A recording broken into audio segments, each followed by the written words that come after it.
Saludos cordiales, estimados participantes. El día de hoy, en el curso de Biología, trataremos acerca de la composición de la materia viva. Así es. Muy bien.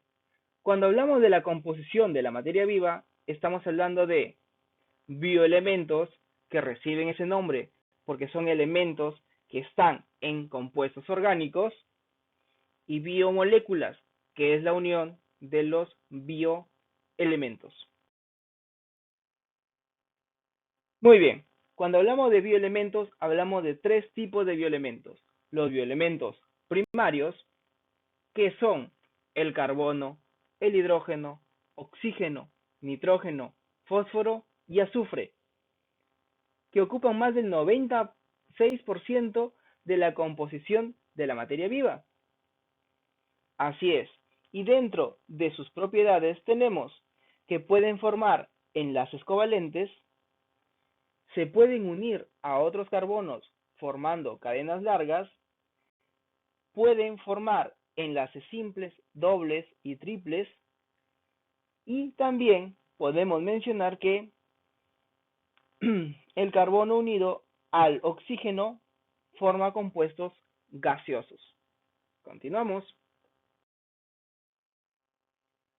Muy bien, en cuanto a los bioelementos secundarios, son el sodio, el potasio, el calcio, el magnesio y el cloro. Ocupan alrededor del 3,9% de la materia viva. Ojo, están en menor proporción, pero no quiere decir que no sean tan importantes. De hecho, son muy importantes. Finalmente, tenemos a los oligoelementos. Así es, los oligoelementos son el hierro, el cobre, el zinc, el flúor, el yodo, y está en el orden de 0,1%. Pero si bien son muy pequeños en la composición, igual son muy importantes. Por ejemplo, el hierro forma parte de la estructura de proteínas transportadoras. Importantísimo. Continuamos. Cuando hablamos de biomoléculas, tenemos que dividirlo en dos grandes grupos. Las biomoléculas orgánicas y las biomoléculas inorgánicas. Así es. La primera biomolécula inorgánica que vamos a ver es el agua. El agua ocupa el 97% en las plantas y el 98% en los animales. Asimismo, del agua podemos rescatar las siguientes propiedades. Alto calor específico. Para aumentar la temperatura del agua 1 °C, es necesario comunicarle mucha energía para poder romper los puentes de hidrógeno que se generan entre las moléculas. Cuando hablamos de alta tensión superficial, las moléculas de agua están muy cohesionadas por acción de los puentes de hidrógeno. Esto produce una película de agua en la zona de contacto del agua con el aire. Como las moléculas de agua están tan juntas, el agua es incompresible. Y cuando hablamos de capilaridad, el agua tiene capilaridad al ascender por las paredes de un capilar, debido a la elevada cohesión molecular. Ahora bien, ¿por qué es importante el agua? Bueno, podemos mencionar que es un disolvente polar, quiere decir que puede disolver la mayoría de sustancias que conocemos.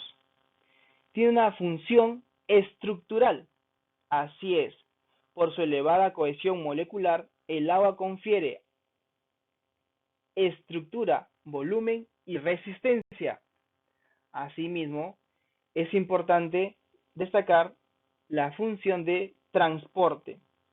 Por ser un buen disolvente debido a su elevada constante dieléctrica y por poder ascender por las paredes de un capilar, gracias a la elevada cohesión entre sus moléculas, los seres vivos utilizan el agua como medio de transporte por su interior.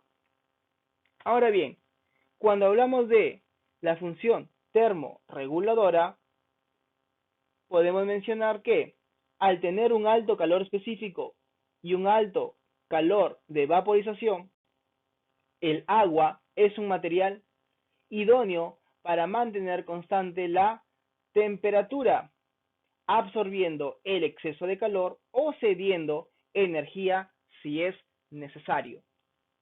Continuamos. Otra biomolécula inorgánica que tenemos son las sales minerales. Así es. Y las tenemos en tres formas. Tenemos las precipitadas, que son aquellas que proporcionan una estructura o protección al ser que las posee. Por ejemplo, las conchas, los esqueletos y los caparazones. Las sales minerales disueltas, acá hablamos de los cationes y los aniones. Así es, los cationes y los aniones. Por ejemplo, el catión sodio, el catión potasio, el catión magnesio, entre otros, los cuales mantienen el grado de salinidad, amortizan los cambios de pH y controlan la contracción muscular. Así es. Y finalmente tenemos las sales minerales asociadas a otras moléculas. Exacto. Ejemplo, tenemos la relación de la hemoglobina con el hierro. ¿Cierto? La hemoglobina es capaz de transportar oxígeno por la sangre porque está unida al ion hierro. La clorofila, a su vez, es capaz de capturar la energía luminosa gracias al ion magnesio. Y los ácidos nucleicos también podemos destacar que están unidos a grupos fosfatos como la caseína de la leche. Continuamos. Muy bien, ahora vamos con biomoléculas orgánicas. Y lo primero que vamos a ver son los glúcidos. Los glúcidos también reciben el nombre de azúcares, carbohidratos, hidratos de carbono. Y son compuestos por carbono, hidrógeno y oxígeno, aunque también se pueden encontrar nitrógeno y fósforo. Asimismo, podemos mencionar que los glúcidos se clasifican en monosacáridos, que son cadenas cortas de entre 3 a 7 carbonos, y donde destacan básicamente la glucosa, fructosa y ribosa. Luego tenemos a los disacáridos, que es la unión de dos monosacáridos, donde destacan la maltosa, la sacarosa y la lactosa. Y finalmente tenemos a los polisacáridos, que son la unión de 100 a miles de monosacáridos. Y entre ellos destacan el almidón, la celulosa y el glucógeno. Continuamos. Ahora tenemos a los lípidos. Así es, los lípidos también conocidos como grasas, ¿cierto?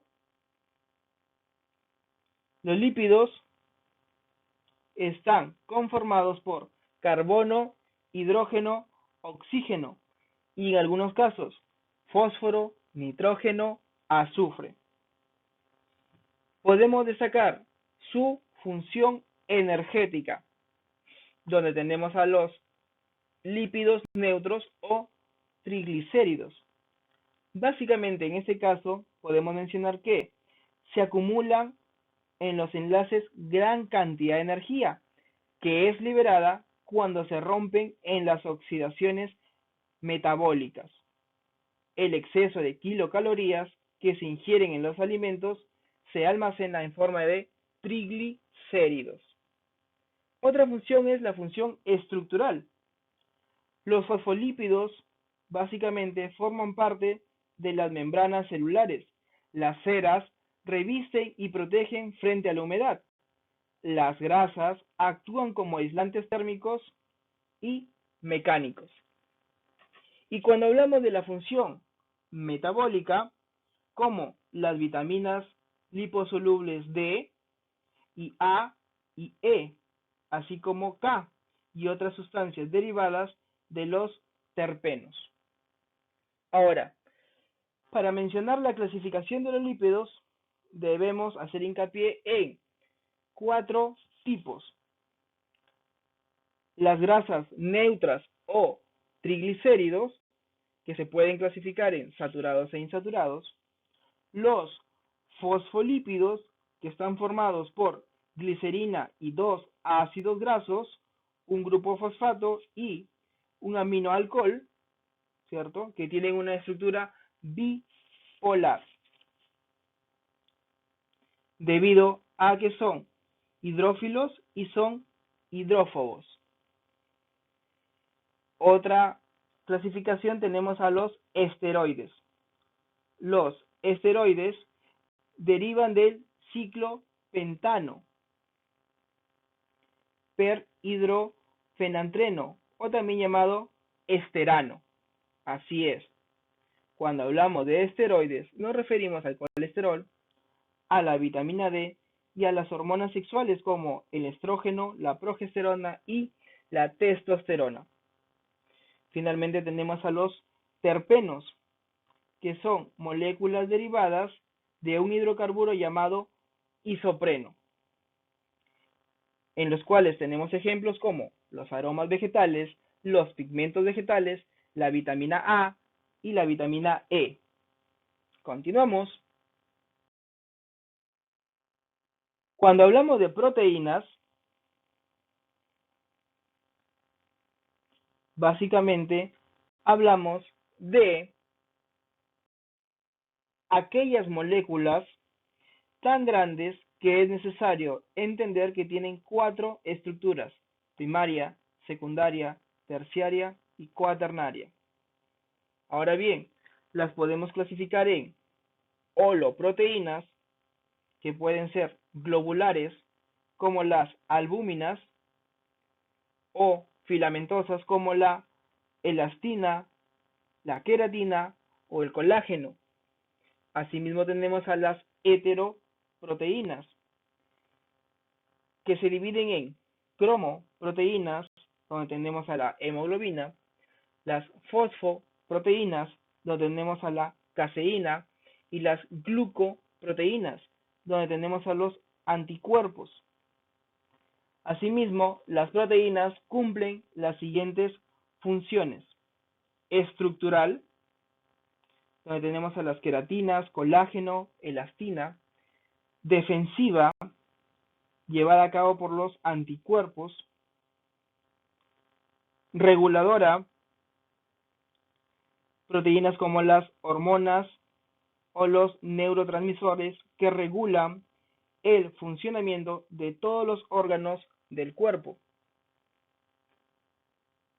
También tenemos la función de transporte. El ejemplo es la hemoglobina, que transporta oxígeno en la sangre. La siguiente función es la función de movimiento, que permite la contracción y movimiento. Como por ejemplo tenemos a la actina y a la miosina en el movimiento muscular. Siguiente función sería la función enzimática, que acelera las reacciones del metabolismo. Es una función muy importante. Continuamos. Finalmente tenemos a los ácidos nucleicos, que son 2. El ácido desoxirribonucleico, también llamado ADN, y el ácido ribonucleico, también llamado ARN.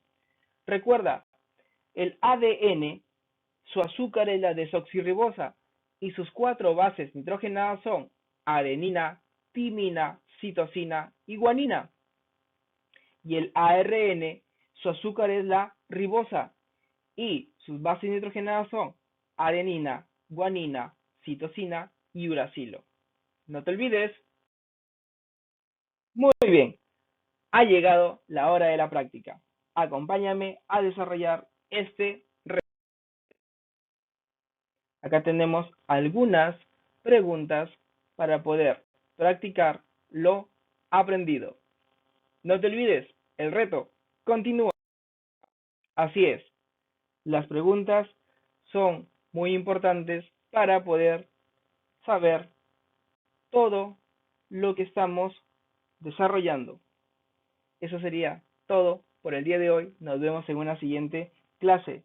Hasta luego.